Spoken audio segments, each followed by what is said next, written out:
Shalom Bapak Ibu semuanya dikasih Tuhan. Shalom. Saya ucapkan selamat hari Minggu, selamat beribadah semuanya. Dan sebentar kita akan bersama hati kita akan satukan hati kita sebelum kita mulai ibadah. Kita akan satukan hati, kita akan berdoa. Ya Bapak, terima kasih Tuhan, terima kasih ya Yesus. Kembali ya Bapak, kami setiap ya Bapak, anak-anakmu ya Tuhan, kami berkumpul ya Bapak, dimanapun kami berada ya Bapak, dan dimanapun ya Bapak kami berada ya Bapak, yang maupun yang menonton secara live streaming ya Bapak, kami kiranya Kau berkati setiap kami pada jemaat-jemaat. Pakai setiap kami ya Tuhan, buka setiap hati kami ya Bapak. Kami rindu ya Bapak, lawat-Mu hadir tengah-tengah kami Tuhan. Kami rindu ya Bapak, Engkau lawat setiap kami ya Bapak. Kami rindu ya Bapak, setiap persembahan kami ini bisa menjadi persembahan berbau harum di hadapan-Mu Tuhan, dan bisa menyenangkan hati-Mu ya Bapak. Kami bersyukur Tuhan, sampai akhir hidup kami ya Bapak, Engkau selalu menyertai kami Tuhan. Sampai akhir hidup kami ya Bapa, Engkau selalu setia bagi kami ya Bapa. Terima kasih Yesus, terima kasih ya Bapa. Masih dalam hadirat Tuhan Bapak Ibu semua, kami percaya Tuhan, Engkau selalu ada bagi setiap hidup kami Tuhan. Sampai akhir hidup kami Tuhan, Engkau selalu ada bagi setiap hidup kami ya Bapa. Engkaulah Bapa kami yang setia.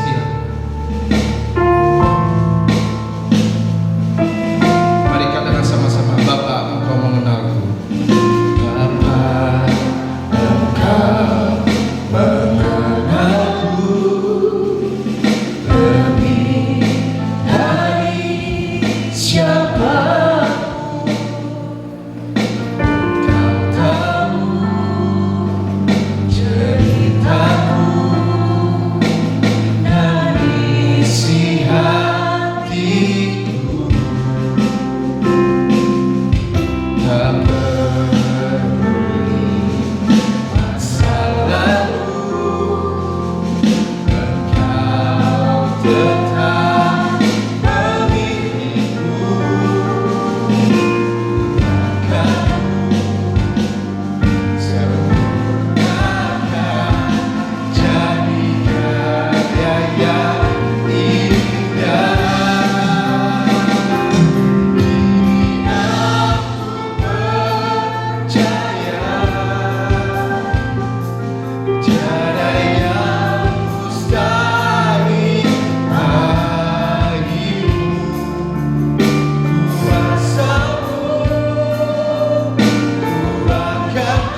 aku percaya tiada yang mustahil bagimu. Kuasamu kuatkanku, asalku berharap. Kini aku berserah, maksud Tuhan, pada rancanganmu bagiku. Ku ikuti panggilanmu, ku kan setia sampai. Mari Bapak Ibu katakan sama-sama, kini katakan dengan sedap hatimu pada Tuhan pada hari ini, pagi hari ini, malam hari ini, siang hari ini semuanya. Karena tiada yang mustahil bagi Tuhan. Dia sanggup melakukan hal-hal perkara yang besar bagi kehidupan Bapak Ibu semuanya. Mari kita taruh semua segala masalah apapun soalan, karena Dia lebih besar dari segalanya. Terima kasih Tuhan. Kini aku berserah. Ada rancanganmu bagiku. Ikuti panggilanmu, ku kan setia sampai akhir hidupku. Ku ikuti panggilanmu, ku kan setia sampai akhir hidupku.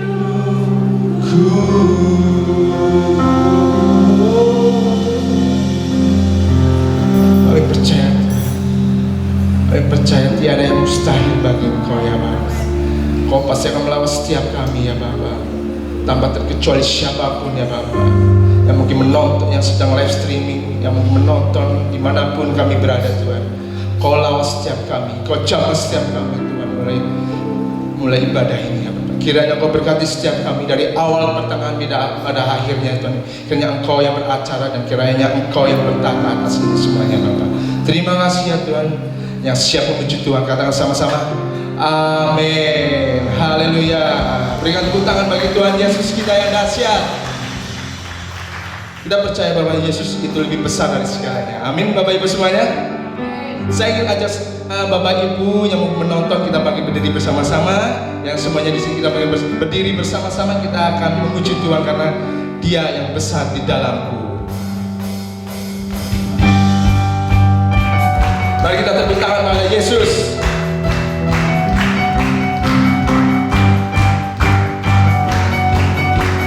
Kita sama-sama.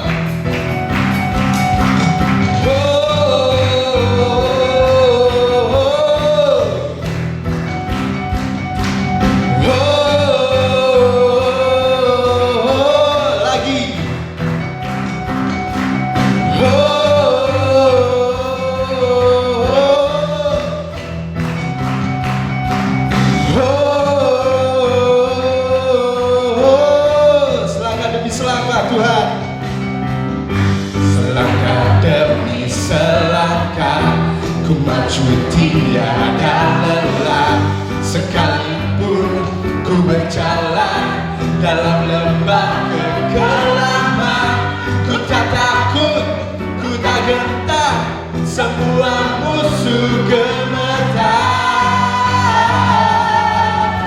Katakan imanku Tuhan, imanku tak perlu besar, cukup sebutir pun dahsyat, karena Dia yang bekerja, bukanlah kuat gagahku. Ku tak takut, ku tak gentar, semua musuh gemetar. Semua musuh gemetar. Semuanya saya katakan, Yesus Tuhan, Kau yang selalu bekerja di dalam hidupku. Kau telah menjadi kuatku. Sekarang aku selalu akan meninggikanmu. Kesetiaanmu besar di dalam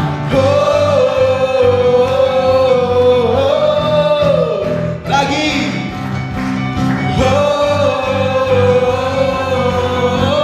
Katakan imanku Tuhan. Imanku tak perlu besar, cukup sebutir pun dahsyat. Karena Dia yang bekerja, bukanlah kuat gagahku. Ku tak takut, ku tak gentar, semua musuh gemetar. Semua musuh gemetar. Semuanya kata sama-sama, Yesus Tuhan, Engkau yang selalu bekerja di dalam hidupku dan telah menjadi kuatku. Sekarang aku selalu akan meninggikanmu. Kesetiaanmu besar, Yesus Tuhan, Engkau yang selalu bekerja dalam hidupku. Kau yang menjadi kuatku. Sekarang aku selalu akan meninggikanmu. Kesetiaanmu besar di dalam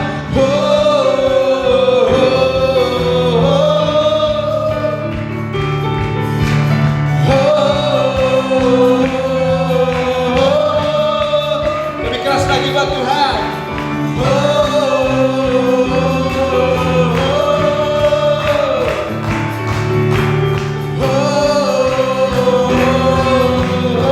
Bila Kau di sisiku, bila Kau di sisiku, pada siapa ku takut? Karena Kaulah perisai dan kuat. Bila Kau di sisiku, pada siapa ku takut? Karena Kaulah perisai dan kuat. Bila Kau di sisiku, pada siapa ku takut? Karena Kaulah perisai dan kuat. Oh, bila Kau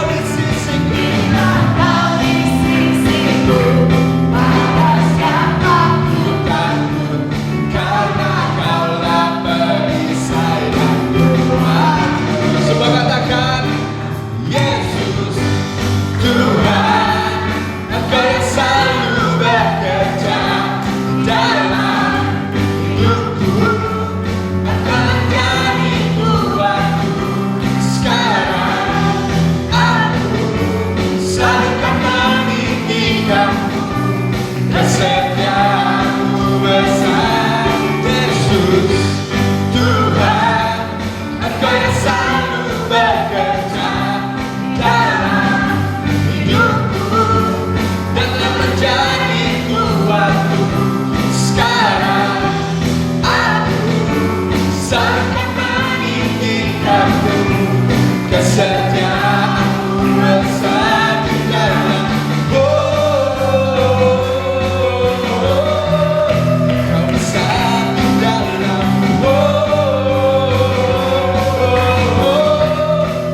besar di dalam Kau besar di dalam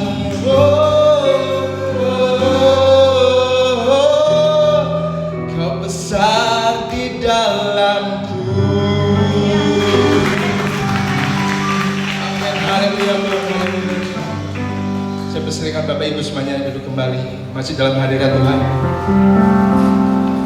Kau besar dalam hidup kami ya Bapak. Kami percaya Tuhan. Kami bawa setiap permasalahan kami ya Bapak di hadapan-Mu ya Tuhan. Kami bawa setiap pergumulan kami di hadapan.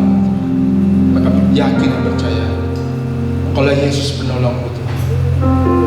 Karena tiada yang mustahil bagi Engkau ya Bapak. Kau sanggup melakukan perkara-perkara yang ajaib bagi hidup kami.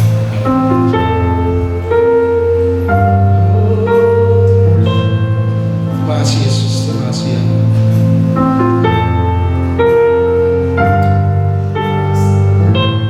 Terima kasih Yesus.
tidak mampu. Betapa besar kasih-Mu ya Yesus. Mari jemaat yang ada, baik secara online maupun di tempat ini, mari kita renungkan kebaikan Yesus dalam hidup kita. Betapa kasih-Nya melimpah, kesabaran, kesetiaan-Nya menunggu kita untuk selalu berubah.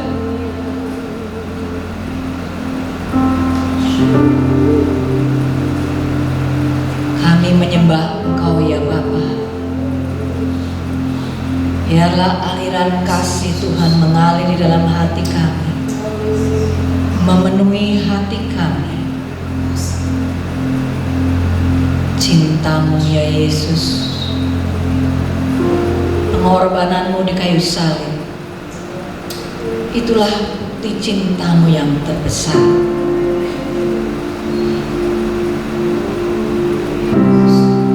Bapa, kami sungguh bersyukur kami diperkenankan, dilayakkan untuk mengenal Engkau. Kami mau lebih dalam lagi Bapa. Kami mau mempersiapkan diri kami lebih lagi. Kami merindukan kedatangan-Mu yang kedua kali Bapa. Biarlah kami semua jemaat yang di tempat ini maupun di online, bagi yang mendengarkan, mari kita bersama-sama membenahi diri kita, mempersiapkan menjadi mempelainya. Kami tahu kami tidak mampu menjadi serupa dan segambar dengan Engkau. Kami tahu kami tidak mampu sempurna. Tetapi ketika Engkau berkata, berfirman bahwa kami harus sempurna, kami tahu Engkau lebih mengerti kemampuan. Kami hanya manusia dari debu, tetapi Engkau Roh Kudus, Engkau yang akan memampukan kami. Engkau Roh Kudus, Engkau yang akan membangun kami. Engkau yang akan membenahi kami. Lembutkan setiap hati kami. Biarkan Roh Kudus yang menjamah mengingatkan setiap kalimat-kalimat Engkau yang berbicara ya Roh Kudus. Urapi hamba-Mu, hamba-Mu tidak mampu, tapi Engkau yang berkarya. Terima kasih. Biarlah kami serahkan waktu ini ke dalam tangan-Mu. Ya Roh Kudus, berkaryalah.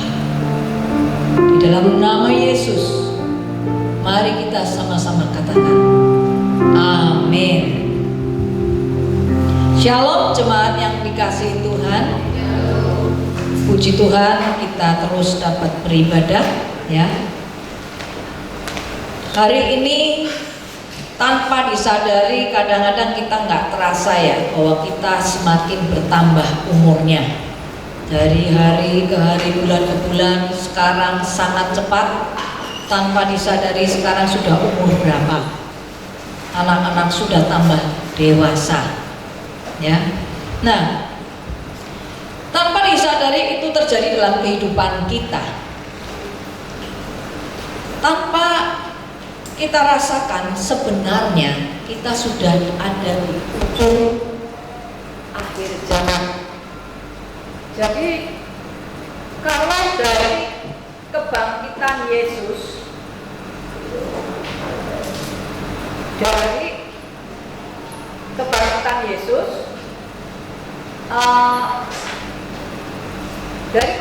Yesus sampai sekarang sebenarnya kita disebut sebagai akhir zaman ya. Maka Rasul Paulus di dalam kitabnya dia selalu menuliskan akhir zaman, padahal itu kemungkinan 2000 tahun yang lalu. Jadi dari Yesus bangkit sampai sekarang itu disebut akhir zaman selama 2000 tahun ini. Tetapi kita sekarang ini sudah ada di ujungnya akhir zaman. Ya, kenapa? Kita lihat Matius 24 ayat 32 sampai 33. Matius 24 ayat 32 sampai 33. Ambillah pelajaran dari pohon ara. Jika carang-carangnya lembut dan mulai bertunas, maka kalian tahu bahwa musim panas sudah dekat. Demikian juga jika kalian melihat segala hal ini mulai terjadi, maka kalian tahu bahwa kedatanganku yang kedua kali sudah dekat, bahkan sudah di ambang pintu. Nah, pohon ara adalah perlambang dari bangsa terpilih, yaitu bangsa Israel. Ya. Nah, pohon ara ini mempunyai sifat bahwa bila dia sudah mulai bertunas, mulai keluar daunnya, itu artinya musim panas itu sudah dekat. Jadi bangsa Israel hanya melihat pohon ara saja dia sudah langsung ngerti. Ya. Nah, maka di sini dikatakan bahwa demikian juga jika kalian melihat segala hal ini mulai terjadi, maka kalian tahu bahwa kedatanganku yang kedua kali sudah dekat, bahkan sudah di ambang pintu. Kita melihat, kalau kita mau lihat akhir zaman, kita harus melihat bangsa terpilih, yaitu bangsa Israel. Bangsa Israel dilambangkan sebagai pohon ara yang sudah bertunas. Tahun 1948 ya, bangsa Israel merdeka. Di situ sudah kelihatan. Ya. Nah, sekarang tahun lalu Presiden Amerika Serikat Donald Trump memindahkan ya ibu kota negara Israel itu dari Tel Aviv ke Yerusalem. Jadi tanda ini semakin jelas. Kemudian kita lihat juga di sekeliling kita di Indonesia, ya.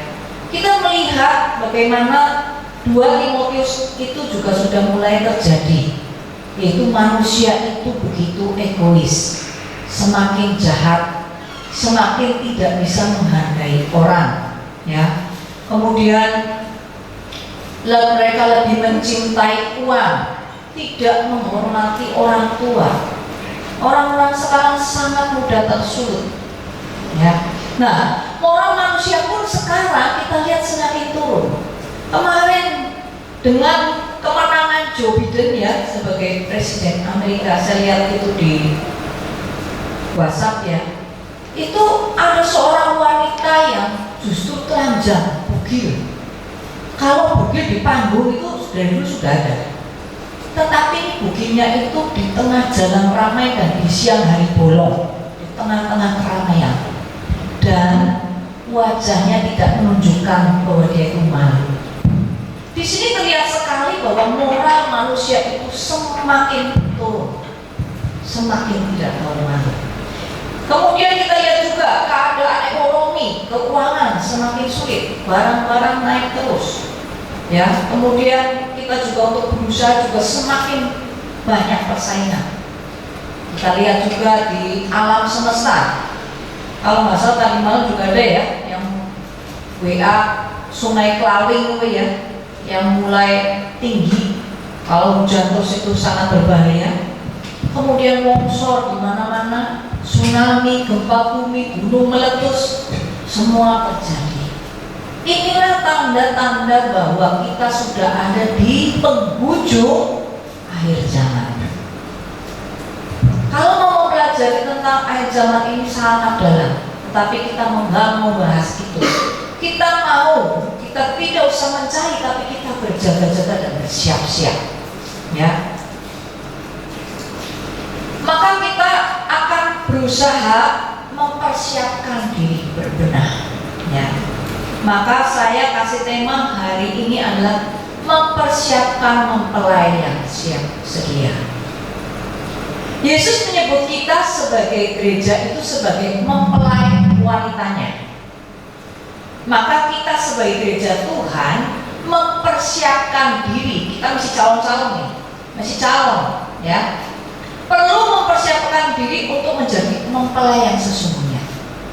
Kalau namanya mempelai itu selalu bicara tentang orang pilihan. Ingat, banyak yang dipanggil, sedikit yang dipilih. Ya, Yesus pun sekarang tahun ini adalah tahun pemilihan. Yesus tahun ini adalah tahun pemilihan dan pengayakan ini sangat kelihatan tahun ini. Ya, nah kita juga perlu ingat bahwa yang terdahulu menjadi yang terakhir dan yang terakhir menjadi yang terdahulu. Ayat ini maksudnya begini. Orang-orang Kristen itu yang dari dulu mungkin lahir sudah Kristen atau mungkin yang sudah bertobat, ya. Tetapi dalam kehidupannya dia itu justru nyaman, ya. Merasa mungkin ada yang sudah diberkati, jadi akhirnya terhadap Tuhan yang jadi suam-suam kuku. Ini di kitab Wahyu itu seperti jemaat di Laodikia, ya.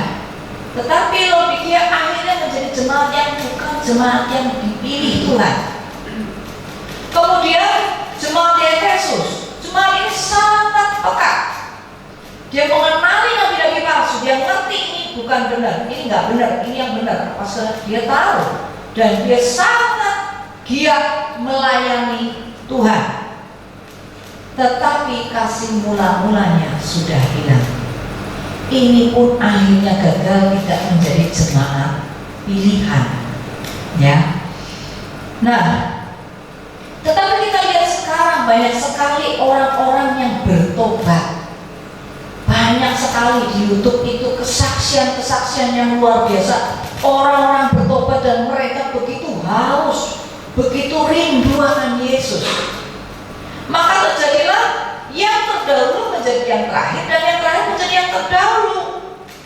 Kenapa? Banyak jemaat Kristen sudah tahu harus mengampuni, tetap tidak mau mengampuni, ya.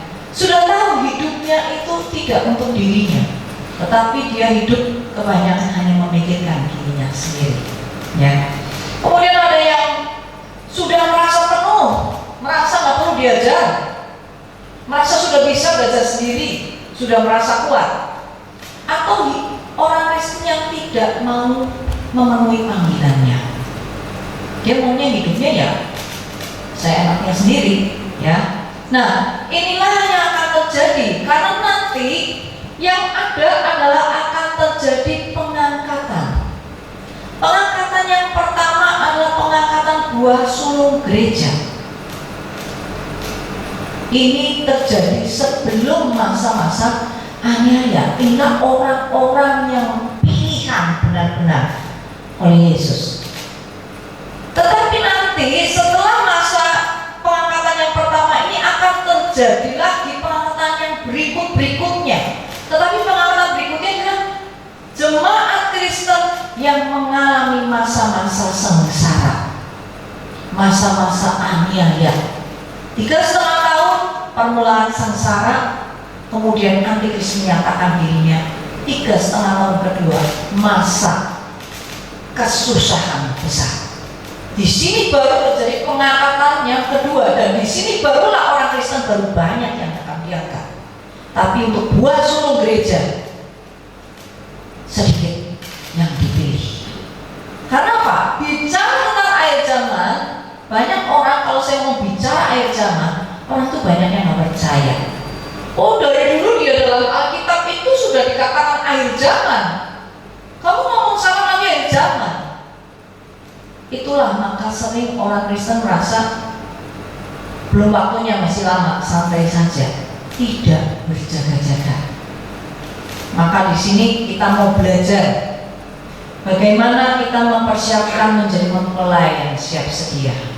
Saya sangat rindu jemaat-jemaat Tuhan, baik yang mendengarkan secara online maupun yang di sini, kita bisa sama-sama menjadi buah sulung gereja yang diangkat. Kita tidak mengalami aniaya, ya. Nah, kita kembali kepada soal mempelai. Sekarang ini kita sedang dipersiapkan sebenarnya oleh Tuhan menjadi mempelainya. tahun ini adalah tahun pemilihan dan pengayakan Tuhan. Nah, tetapi iblis tahu waktunya tinggal sedikit, maka dia bekerja dengan luar biasa. Ya, iblis memasang jerat-jerat, ya, bisa berupa masalah yang beruntun tidak selesai-selesai, ya, sakit penyakit, banyak hal yang iblis taruhkan. Tetapi iblis juga tidak hanya menaruhkan masalah, iblis juga memberikan jerat begitu berupa berkat yang luar biasa. Kemudian hobi, kesenangan-kesenangan yang mengikat dan menguasai kita, sehingga kita tanpa sadar kita mengikutinya dan akhirnya menomorduakan Tuhan. Nah, melalui ujian, cobaan, godaan ini yang diberikan oleh iblis, Tuhan melihat respon hati kita. Ya. Nah, supaya mudah menangkapnya, kita akan belajar sebagai mempelai. Ibaratkan kita calon wanita menjadi calon mempelai. Yesus sebagai seorang pemuda yang mulai memilih pasangannya. Ya. Nah, saya ambil perumpamaan ini dari pria yang benar-benar, ya, pria yang benar, bukan pria yang gak karuan cari jodoh. Kan kalau orang gak karuan cari jodoh kan asal comot. Tapi seorang pria, pemuda yang benar-benar, dia akan benar-benar memilih, tidak sembarangan orang. Kriteria-kriteria apa yang dilihat seorang pemuda mencari pasangannya? Kalau manusia, biasanya pemuda itu lihat cewek itu yang pertama apa? Wajahnya, ya, bodinya, yang kelihatan secara fisik dulu yang dilihat, ya. Tetapi Yesus tidak. Allah Bapa tidak seperti itu. 1 Samuel 16 ayat 7b. Di situ dikatakan manusia melihat yang di depan mata, tetapi Tuhan melihat hati. Maka hati yang seperti apa yang mau dipilih Yesus sebagai mempelainya? Pertama, kekudusan. Pasti pria yang benar cari wanita yang kudus, wanita yang benar, dari keluarga yang benar. Ya enggak ada. Saya rasa kok enggak ada kejadian seorang pria yang punya itikad baik, orang yang dari keluarga baik-baik akan mencari seorang PSK atau pelacur untuk menjadi pasangannya. Tetapi dia akan mencari wanita yang menjaga kekudusannya. Ya. Nah, kekudusan itu seperti apa sih? Kekudusan itu, dasar kekudusan itu sumbernya adalah dari hati. Seperti di dalam Lukas 6 ayat 45. Lukas 6 ayat 45. Orang yang baik mengeluarkan barang yang baik dari perbendaharanya hatinya yang baik, dan orang yang jahat mengeluarkan barang yang jahat dari perbendaharanya yang jahat. Karena yang diucapkan mulutnya meluap dari hatinya. Nah, dari ayat ini kita lihat ada 3 hal penting. Pertama, seorang wanita akan dilihat dari perkataannya. Ini jangan merasa yang wanita saja, ya. Ingat, kita jemaat Tuhan, seluruh gereja dianggap sebagai mempelai wanitanya Yesus. Jadi ini hanya perumpamaan saja. Jadi kita semua harus melihat perkataan kita. Akan kelihatan apa isi hatinya. Kalau orang itu isinya, hatinya penuh dengan kedengkian, dengan perkataan-perkataan yang mungkin menyakitkan orang, yang menyudutkan orang, yang menghakimi orang, di situ kita bisa tahu seperti apa isi hatinya. Kalau wanita itu, kalau orang itu suka lihat orang nggak bisa menghargai orang lain, punya rasa yang iri, kok dia bisa lebih hebat, enggak lah, dia nggak gitu, sebenarnya begini. Artinya orang itu tidak ada kerendahan hati. Itu bisa kelihatan dari setiap perkataannya. Dari perkataan juga kelihatan kalau misalnya suka berbohong, suka menipu, ya. Karena di dalam Amsal 12 ayat 5 dikatakan begini, pikiran orang baik dipenuhi dengan kejujuran, pikiran orang jahat dipenuhi dengan dusta. Jadi pikiran kita isinya apa? Waktu kita bicara itu kan kelihatan semua, ya. Nah, apakah orang itu dipenuhi dengan cinta akan uang, serakah? Akan kelihatan dari perkataannya. Tetapi apakah orang ini orang yang murah hati, orang yang mau membagikan sebagian hasil dari dirinya? Ini akan kelihatan dari perkataan. Kedua, dari perbuatannya. Bagaimana seorang wanita bersikap terhadap lawan jenisnya? Bagaimana cara dia ngomong pada lawan jenis? Bagaimana dia, apakah dia menjaga sopan santun dalam berbicara dengan orang lain? Kita akan kelihatan dari perbuatannya. Kemudian yang ketiga itu dalam berpakaian.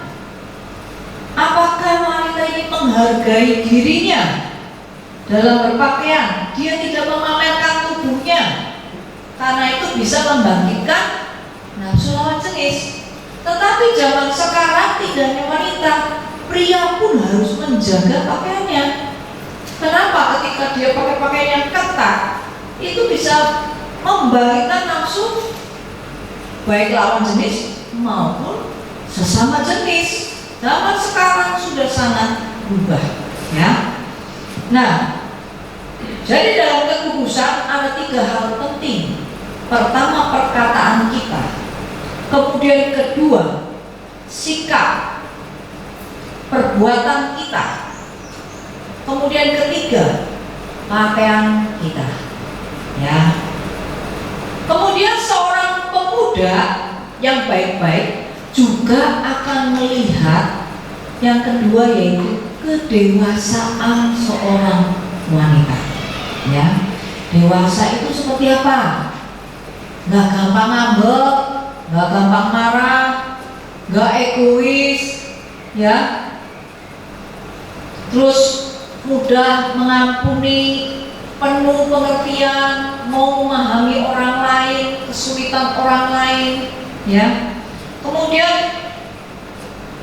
juga seorang yang dewasa itu ditegur tuh nggak marah, dia mau dengar, mau dinasehati. Itu seorang yang dewasa. Kemudian seorang dewasa itu bila ada kesalahan sudah sadar sendiri, nggak usah dikejar-kejar, kamu gini, kamu harus gini, nggak perlu, dia harus langsung bisa dikasih tahu, atau dia pun cepat langsung sadar, oh ya aku salah, aku mau mengakuinya, ya. Dan seorang yang dewasa itu senang belajar, senang berubah. Begitu dia selalu pengen lebih baik, dan lebih baik. Itu dewasa. Kemudian seorang dewasa itu dia mengerti masalahnya, memahami masalahnya, tetapi tidak menjadi khawatir dan dikuasai oleh perasaan ketakutan dan kekhawatiran, ya. Nah, bagaimana dengan mempelai Kristus dengan kedewasaan ini? Kalau bicara tidak egois, seorang mempelai, calon mempelai, dia harus hidup berpusatkan kepada Allah. Kalau belum dewasa, dia akan egois, memikirkan dirinya sendiri. Tetapi sebagai calon mempelai, hidupnya harus berpusatkan kepada Allah. Kemudian nggak suka ngambek, nggak suka marah. Kalau seorang mempelai, ketika doanya belum dijawab atau dijawab tidak oleh Tuhan, dia tidak marah, nggak ngambek, ya. Misalnya dia seorang pelayan, dia tetap mau melayani, ya. Misalnya kita bukan pelayan, kita nggak kecewa kepada Tuhan. Kemudian mudah mengampuni. Seorang mempelai akan mudah mengampuni. Kenapa? Karena seorang mempelai dia sadar sekali ketika dia tidak mengampuni, dosanya tidak diampuni dan dia dipisahkan dari Allah. Itu menjadi suatu kerugian. Seorang mempelai akan merasa sangat rugi ketika dirinya terpisahkan dari Allah. Ya. Perlu pengertian dan mau mengerti memahami orang lain. Artinya dia itu dipenuhi dengan hikmat kebijaksanaan, sukanya firman Tuhan. Firman Tuhan sebagai dasar dari setiap perbuatannya, setiap perkataannya, setiap pikirannya. Seorang yang dewasa dia akan rendah hati. Dia menyadari hidupnya itu benar-benar kasih karunia, bukan karena kemampuan kita, tapi kasih karunia Tuhan. Dia akan selalu bisa bersyukur dalam segala keadaan, baik keadaan susah maupun keadaan senang. Ini seorang mempelai. Karena apa? Karena dia tahu itu perintah Tuhan. Bersyukur dalam segala sesuatu. Kenapa harus bersyukur? Karena bersyukur adalah kekuatan kita. Ya. Kemudian seorang mempelai itu punya hati yang lembut, hati yang mau dibentuk. Ketika suatu keadaan memaksa dia harus berubah, dia berubah. Mau diomongin, ya. Kemudian dia tidak memaksakan kehendaknya. Itu mempelai. Nah, seorang yang mempelai dia akan mempunyai perenungan pribadi dan dia akan minta ampun dan akan ada pertobatan setiap hari. Ada pertobatan setiap hari. Saya pun sama. Harus ada pertobatan karena apa? Kita belum sempurna. Tetapi Yesus berfirman bahwa kita akan menjadi sempurna. Kalau Yesus sudah berkata begitu, Yesus lebih tahu. Maka itu yang akan terjadi dalam hidup kita. Tetapi bukan kemampuan kita. Maka diperlukan pertobatan setiap hari. Kemudian seorang mempelai yang dewasa, dia akan terus belajar dan berubah. Untuk apa? Belajar untuk mengambil alih kembali kuasa-kuasa di bidang-bidang yang lain, seperti pendidikan, keluarga, di bidang apa lagi? Pemerintahan, media sosial, gereja. Karena apa? Sekarang media sosial banyak dipakai oleh orang-orang yang tidak bertanggung jawab.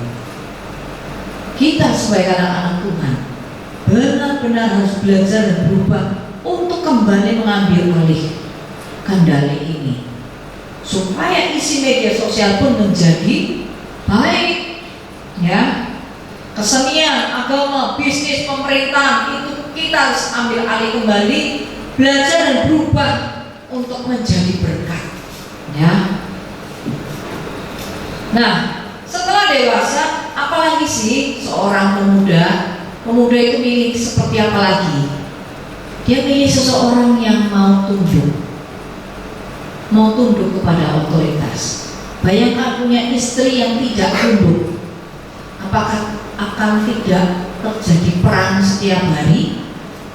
Maka seorang pemuda akan melihat wanita ini, calonnya, kira-kira bisa tunduk gak sih? Ya, tunduk itu ada dua, yaitu hormat dan taat. Untuk bicara hormat, apakah orang itu menghormati otoritas? Ya. Nah, punya hati yang hormat dan taat. Hormat itu artinya kita itu takut loh menyakiti suami, kita takut menyakiti pasangan kita. Itu hormat dan menghargai. Kita ingin menyenangkan hati pasangan kita, ya. Nah, di dalam mempelai Kristus, tunduk itu bicara kita punya takut tidak akan Allah. Takut akan Allah itu dalam prakteknya seperti ini. Ketika kita digoda untuk kita berbuat dosa, mau nggak kita tetap pegang kebenaran firman? Atau merasa mumpung nggak ada yang tahu, nggak apa-apa. Tetapi Yesus tahu. Maka punya nggak dalam hati kita untuk tetap teguh ketika ada godaan-godaan itu? Saya juga mengalami berbagai godaan. Ketika ada orang yang mengklaim saya masalah bisnis yang sudah lama, tapi dia klaim memberikan tagihan yang baru. Berdasarkan pembukuan-pembukuan yang lama, di situ ada kita cocokkan dari pihak dia dan pihak saya. Ternyata dari pihak dia ada beberapa yang tertulis dan di tempat saya nggak ada. Saya rasanya gatel, pengen nambahin. Karena artinya Pak, berarti kemungkinan dulu admin saya lupa mencatat. Itu adalah godaan buat saya. Kalau saya mau nambahin, saya bisa. Tetapi saya tahu saya tidak mau menyakiti Allah, maka saya tidak lakukan itu. Nah, itulah praktek-praktek di dalam kehidupan kita. Misalnya dalam berdagang, kita tahu misalnya timbangan ini rusak, ya, nimbang beras atau nimbang apa nggak ngerti dah. Timbangan itu rusak dan itu merugikan konsumen. Kita udah kira-kira nih ukur nih. Oh, ini sebenarnya kurang 1 on. Nah, pelanggan tidak akan tahu. Kita timbang udah penuh, udah segini. Oh, berarti sudah cocok, sudah 1 kilo misalnya. Padahal timbangan itu rusak, kita tahu itu. Nah, hal seperti itu bagaimana? Maka kita harus nggak usah diomong. Kita kalau takut akan Allah, kita tambahin dan kita penuhi sesuai dengan timbangan yang ada. Karena di Amsal bolak-balik dikatakan Tuhan membenci kepada neraca palsu. Ya, itu contoh dalam praktek. Kemudian hatinya taat enggak? Tunduk itu bicara hormat dan bicara taat. Taat enggak kita kira-kira? Misalnya nih, seorang pemuda lihat wanita, misalnya lagi pendekatan, ya, misalnya udah pacaran. Udah pacaran kan kadang-kadang memberikan masukan ya. Kamu kalau pakai pakaian, kalau keluar malam pakai jaket, misal. Nah, kira-kira wanitanya ini mau dengerin dan masukannya. Itu contoh kecil, ya. Demikian juga kita kepada Tuhan. Bagaimana kita akan taatkah kepada firman Allah yang difirmankan melalui Alkitab? Itu adalah latihan kita. Ketika kau taat terus, maka lama-kelamaan ketika kau bisa melakukan kasih, kau akan dengar-dengaran dengan Tuhan. Nah, ketika Tuhan ngomong nih, mau nggak ngelakuin? Itulah tunduk, ya. Kemudian seorang pemuda pasti akan mencari yaitu wanita yang kira-kira mampu saling melengkapi. Ya enggak? Kira-kira ini diajak ngomong enak enggak? Ya, bisa diajak tukar pikiran enggak? Ya, bisa diajak kerjasama enggak? Bisa dalam melayani, dalam bekerja, membangun usaha, mau enggak saling melengkapi? Bisa enggak diajak bareng-bareng? Saling mengerti, saling menerima kekurangan dan kelebihannya, saling mempercayai, ya. Nah, untuk hubungan dengan mempelai Kristus, di sini apakah kita sebagai mempelai wanita itu mempunyai hubungan yang karib? Kita selalu menggali, mencari apa sih panggilan kita, apa sih tujuan kita itu diciptakan.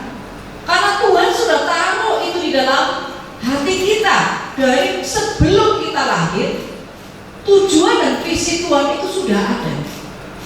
Nah, apakah kita mencari, menggalinya, dan kemudian menggenapinya? Jangan sampai terjadi Matius 7 ayat 21 sampai 23 yang nabi-nabi yang berkata bahwa Tuhan, aku sudah bernubuat, aku sudah melakukan mukjizat. Tetapi Tuhan katakan, siapa engkau? Aku tidak kenal engkau. Enyahlah. Jangan sampai terjadi seperti itu. Seorang mempelai dia harus dengar-dengaran dengan suara Tuhan. Ya. Nah, ketika kita melakukannya, kita bukan mempermuliakan diri kita, tetapi kita mempermuliakan pasangan kita. Seperti di Amsal 31 ayat 23. Amsal 31 itu tentang seorang wanita yang luar biasa, ya. Dikatakan di situ bahwa suaminya dikenal di pintu gerbang kalau ia duduk bersama para tua-tua negeri. Artinya apa yang kita lakukan dalam hal berpasangan, suami kita itu dipandang orang, menjadi kebanggaan. Artinya dalam kehidupan sebagai mempelai, apa yang kita lakukan itu mempermuliakan Tuhan. Ya.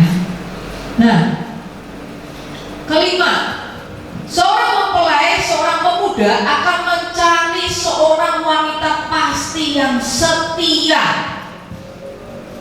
Wanita yang setia artinya apa? Wanita yang tetap teguh cinta akan pasangan, baik kondisi suka maupun duka, sakit maupun senang, menderita ataupun gembira, tetap teguh cintanya cuma satu. Ya.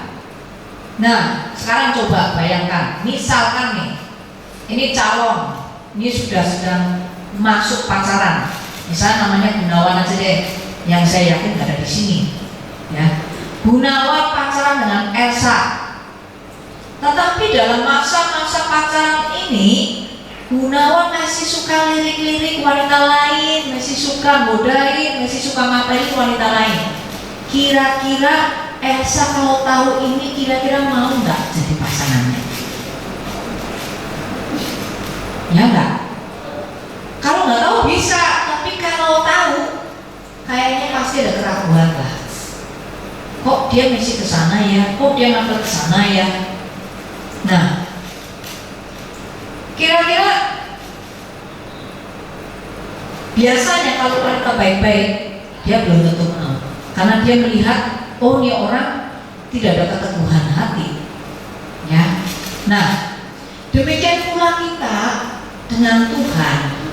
Ketika kita sudah menerima Yesus sebagai juru selamat, tapi kita itu masih suka mencicipi dosa. Ini ibarat seperti orang pacaran tadi, masih suka ngapel sana sini. Nah, ketika sudah terima Yesus, sudah percaya kepada Yesus, tetapi kita masih suka mencicipi dosa, maaf, belum tentu kita menjadi mempelainya Yesus. Maka kita perlu setia. Kita nggak boleh bohong. Kita nggak boleh nggak apa-apa lah, bohong sedikit, bohong demi kebaikan. Tidak ada, bohong tetap bohong. Ya udahlah, kita berani mengatakan yang benar. Ya. Kemudian kita masih mengeluarkan kata-kata yang menyakitkan orang. Kalau kita sadar, langsung minta maaf. Kemudian mungkin kita berbuat curang atau tanpa sadar. Yang sering orang Kristen jatuh adalah mengandalkan kekuatan sendiri. Kadang-kadang kita sudah sadar, kita berjalan dengan pikiran kita tanpa kita bertanya kepada Tuhan, kita langsung pokoknya pokoknya seperti ini aja, kerjakan ini tanpa kita bertanya kepada Tuhan. Ya, itu yang paling sering jatuh. Ya. Kemudian kalau seorang mempelai, dia pasti sudah tidak mau lagi lah. Harus sudah saatnya sekarang, sudah bukan waktunya lagi. Kalau kita tetap tidak mau mengampuni, harus beres, harus selesai.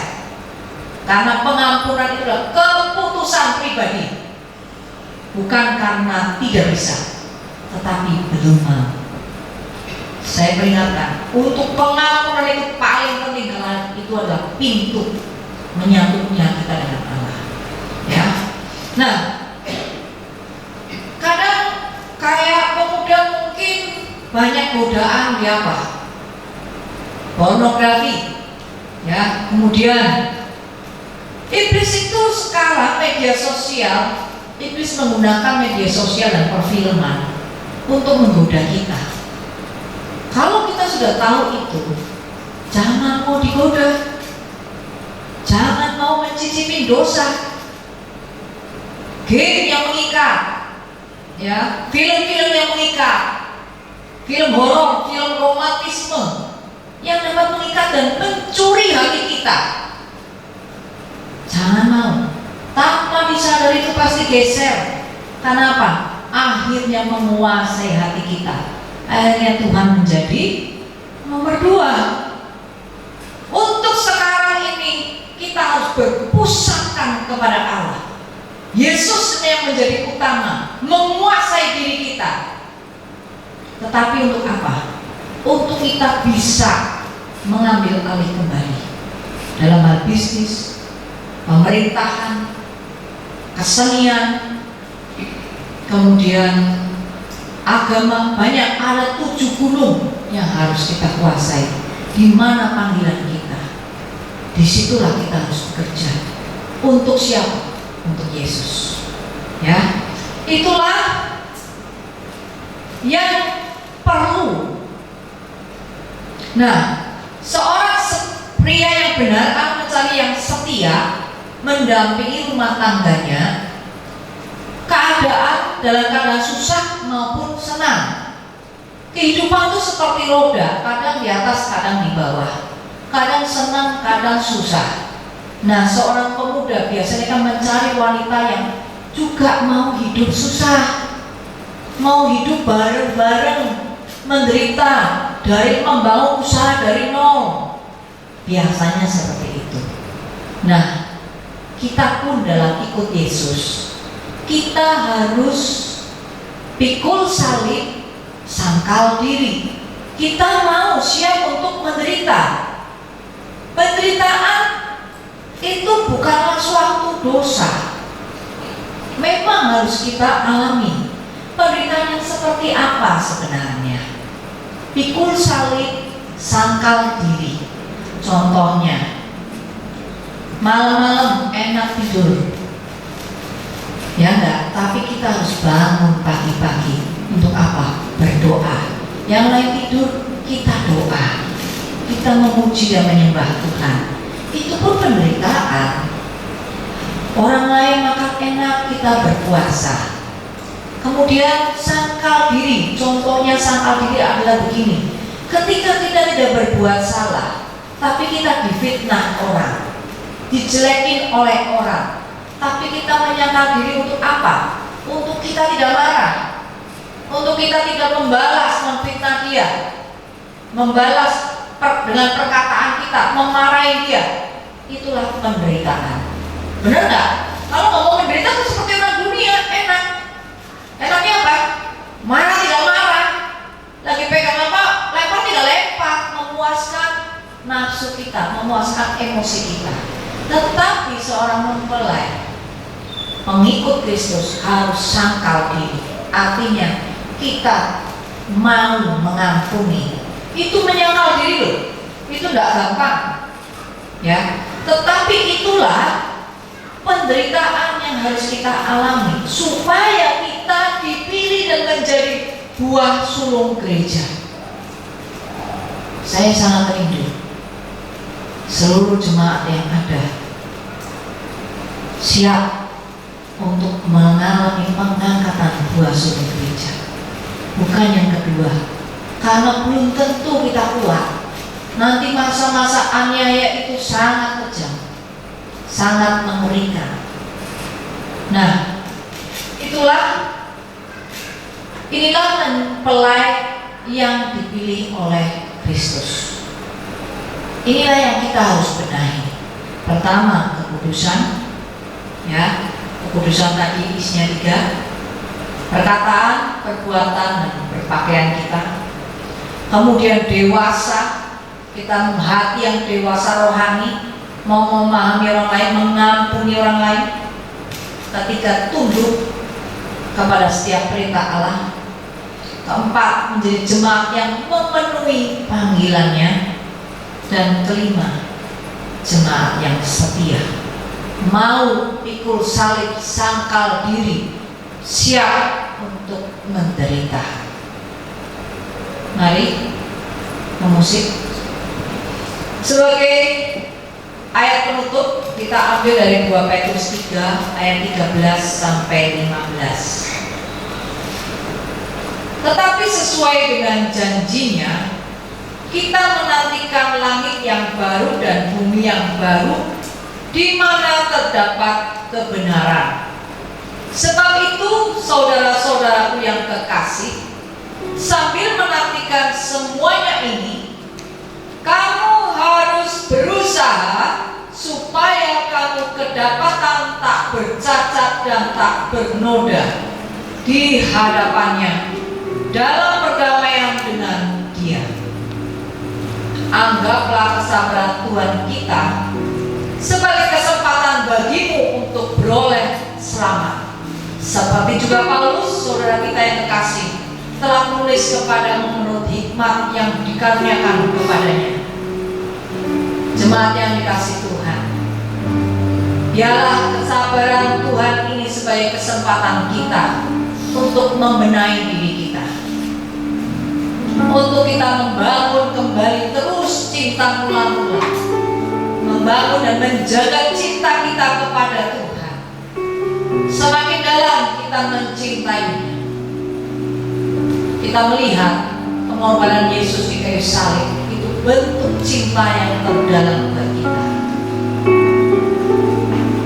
Mari kita jaga hati kita, jaga cinta kita kepada Yesus semakin dalam.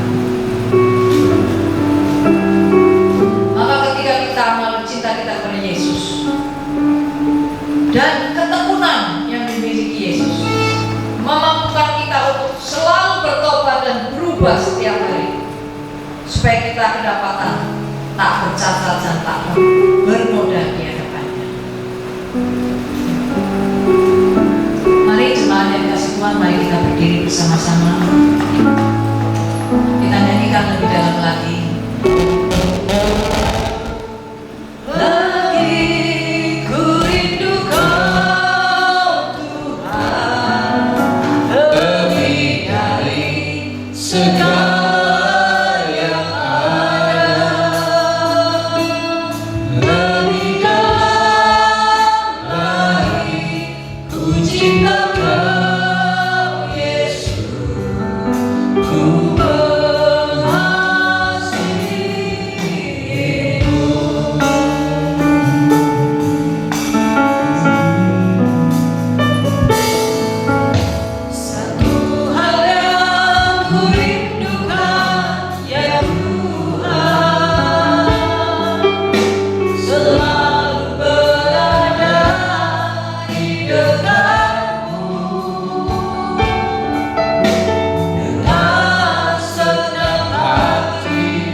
Selalu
online maupun yang di tempat ini. Mari kita ambil waktu sejenak. Bagian-bagian mana yang kita masih harus berubah, bertobat? Apakah kita masih belum mengampuni? Apakah kita masih ada di dalam hati kita iri terhadap orang lain? Ataukah kita kadang-kadang masih melakukan kebohongan?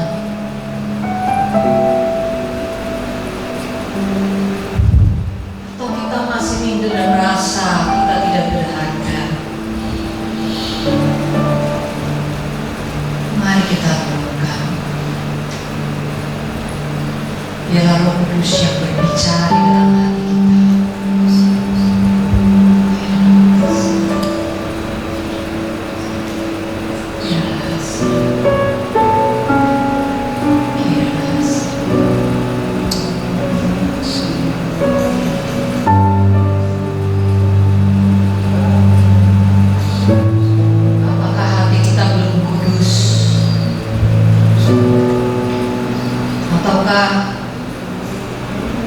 kita masih belum dewasa, kita masih dikuasai oleh ketakutan dan kekhawatiran.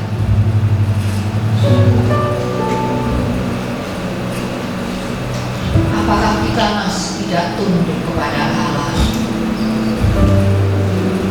Apakah pernah Allah berbicara kepadamu dan engkau belum laksanakan?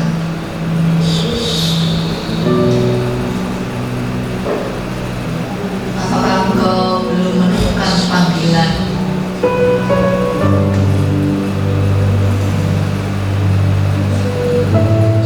Apakah kita belum melakukan pikul salib dan sangkal diri kita? Bagaimana dengan waktu doa kita? Apakah kita mau meluangkan waktu untuk berdoa, memuji dan menyembah, masuk ke dalam hadirat-Nya?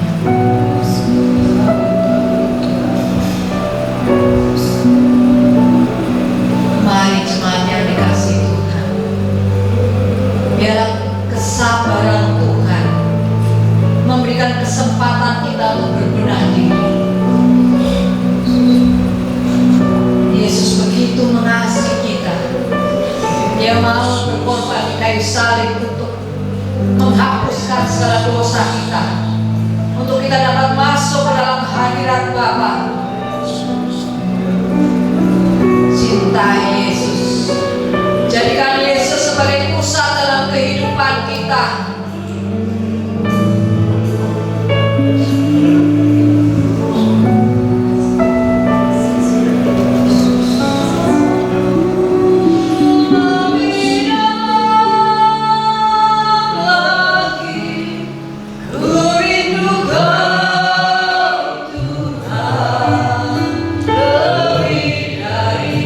Segala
Kami memuji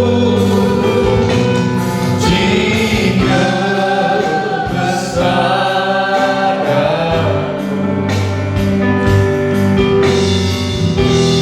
ajaib Tuhan, ya Tuhan, haleluya Yesus, ajaib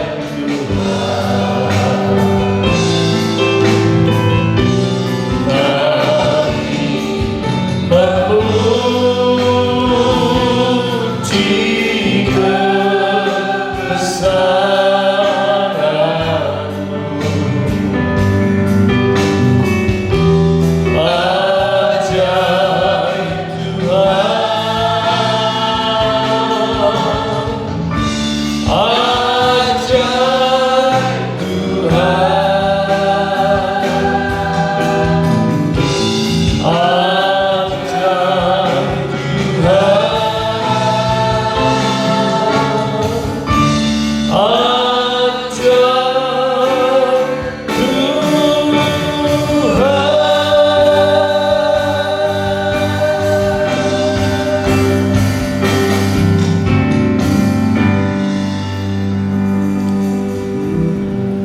Kami bersyukur dan terima kasih Tuhan, kalau Tuhan telah ingatkan kami melalui firman-Mu, untuk kami sungguh setiap setia dan berjaga-jaga dalam kehidupan kami.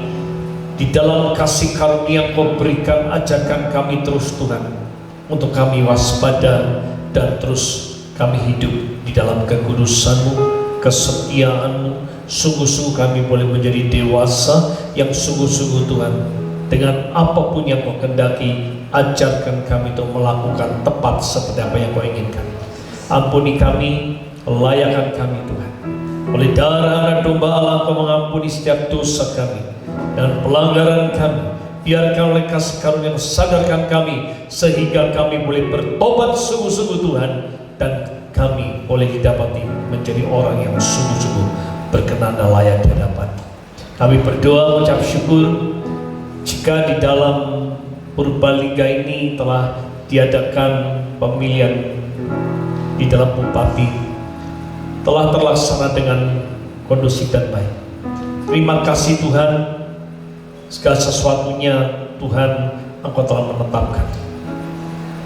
Seorang bupati yang terus Kau akan pakai dalam kehidupannya, dalam terus membangun kota Purbalingga ini dengan sejajaran pemerintahan yang ada, dari TNI, Polri, dan juga semua Tuhan, dari jajaran semua yang ada. Kami merindukan terus Engkau melawat kota Purbalingga ini, sehingga bangsa-bangsa bertekuk lutut dan setiap lidah mengaku Yesus Kristus itu Tuhan. Kami berdoa ya Tuhan, terus bagi bangsa-bangsa yang ada, jadikan menjadi bangsa-bangsa yang takut akan Kau.